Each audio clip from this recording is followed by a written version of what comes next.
Здравствуйте, дорогие друзья! Я рада вас приветствовать на моем канале. Сегодня в данном видео я готовлю знаменитое на весь мир австрийское пирожное кардинал, или как оно по-немецки называется, кардинальшнитте. Создан этот рецепт был венским кондитером в 1933 году в честь кардинала, который на тот момент возглавлял венскую кафедру. По-немецки оно называется кардинальшнитте. Любое нарезное пирожное по-немецки называется шнитте, будь то сникерсшнитте, шокошнитте, а здесь кардинальшнитте. От немецкого глагола schneiden – резать. Пирожное на вкус напоминает и бисквит классический, и меренговый рулет. Вот смесь. Как вам объяснить? Наверное, это самое быстрое объяснение. Пирожное очень воздушное, тающее во рту.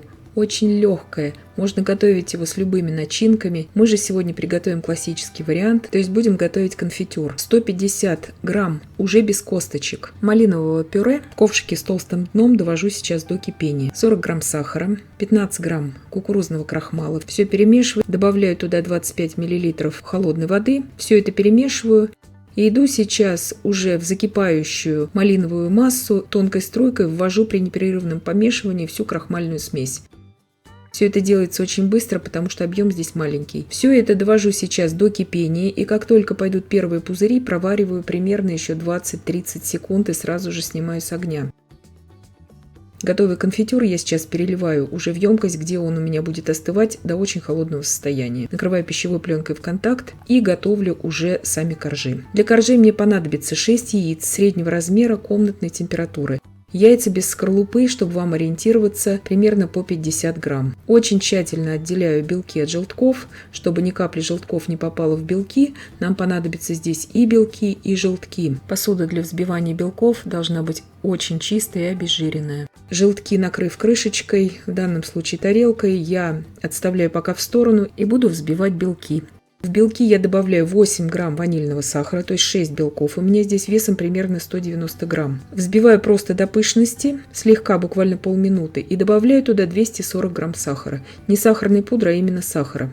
Ввожу вот так вот непрерывно сахар. Взбиваю ровно минуту и добавляю туда 12 грамм кукурузного крахмала. Больше добавлять не нужно, иначе будет уже чувствоваться во вкусе.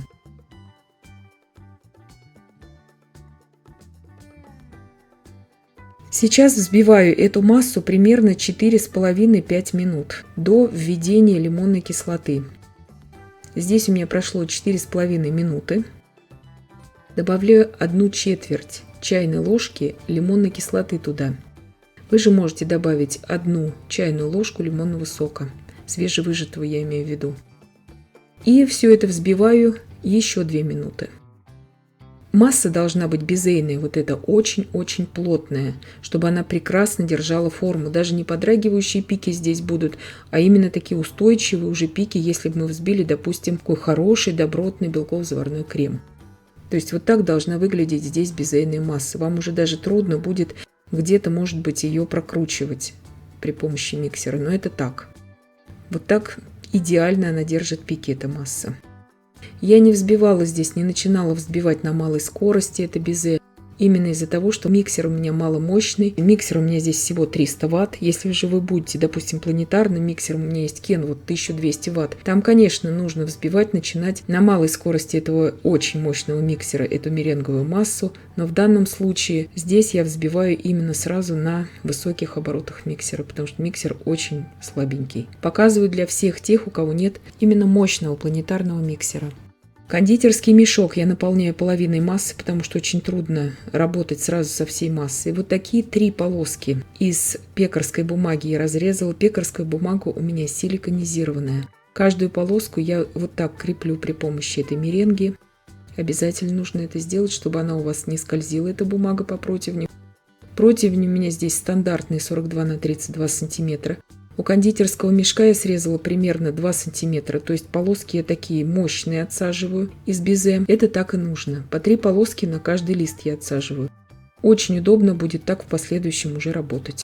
Сейчас я отсажу все это безе и сразу же буду взбивать бисквит на желтках. С безе абсолютно ничего в это время не случится. Для него это будет даже лучше, но ни в коем случае не нужно оставлять безейную массу ни в кондитерском мешке, ни тем более в миске, где вы ее взбивали, иначе она у вас просто разжижится. Этого допускать никак нельзя. Сразу отсаживаем на противень.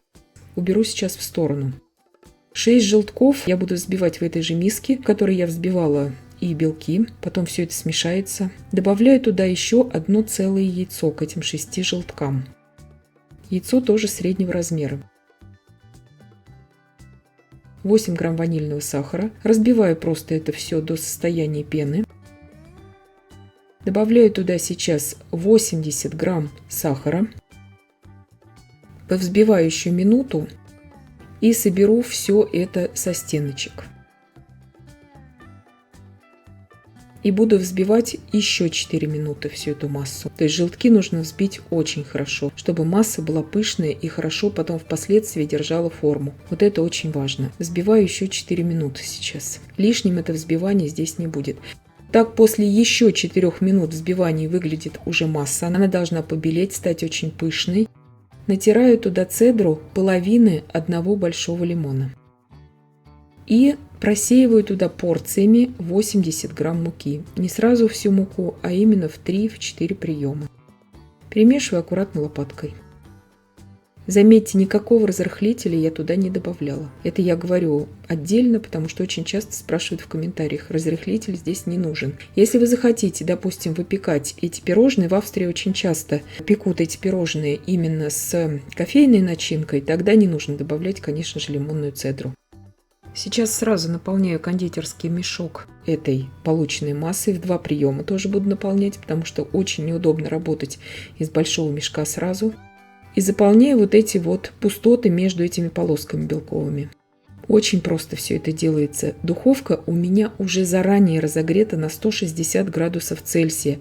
Выпекать я это все буду при температуре 160 градусов Цельсия на режиме с конвекцией примерно 18-20 минут. Это в моей духовке.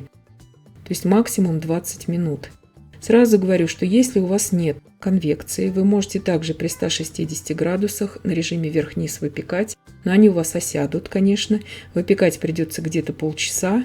У меня выпекались примерно 20 минут вот эти коржи. Вот так они уже выглядят. Вот так они уже остыли полностью. И прекрасно держат форму, очень высокая, прекрасная безе получится.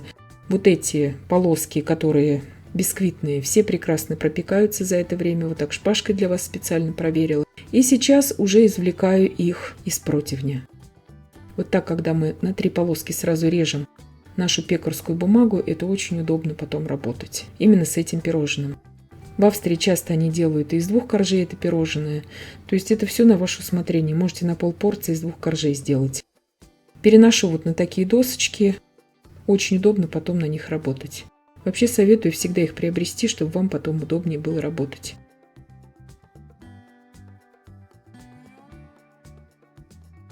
И взбиваю быстрый сливочный крем. 300 мл очень хорошо охлажденных сливок для взбивания, 1 чайная ложка ванильной пасты, 8 грамм загустителей для сливок и 25 грамм сахарной пудры. Все это взбиваю до устойчивых пиков. Сильно взбивать их не нужно, то есть они взобьются, эти сливки. То есть главное здесь их не перевзбить. И начинаю уже сборку торта. Охлажденную малиновую смесь я уже выложила в кондитерский мешок. Одну часть я наношу на первый корж, и вторую на второй. То есть нужно немного здесь этой малиновой прослойки, иначе пирожные у вас будут неустойчивыми. По традиции в Австрии этот десерт чаще всего готовится, если вот с красной прослойкой, именно с конфитюром и с красной смородиной. Это вот здесь я показываю именно классический вариант этих кардинальшнитте, то есть вот этих пирожных кардинал, но также современные десерты, вот когда готовятся в Австрии, делают также с кофе, с кофейной прослойкой. К сливкам добавляется крепкий очень кофе, чуть-чуть совсем, и никакого мармелада там нет, никакой лимонной цедры, а именно с кофейной начинкой делается. Сливочный крем я также разделила визуально для себя на 2 равные части. Сейчас из кондитерского мешка также наношу эти взбитые сливки на корж. Очень удобно это делать именно из кондитерского мешка. Здесь этого крема как раз хватит именно на 2 прослоечки, не больше.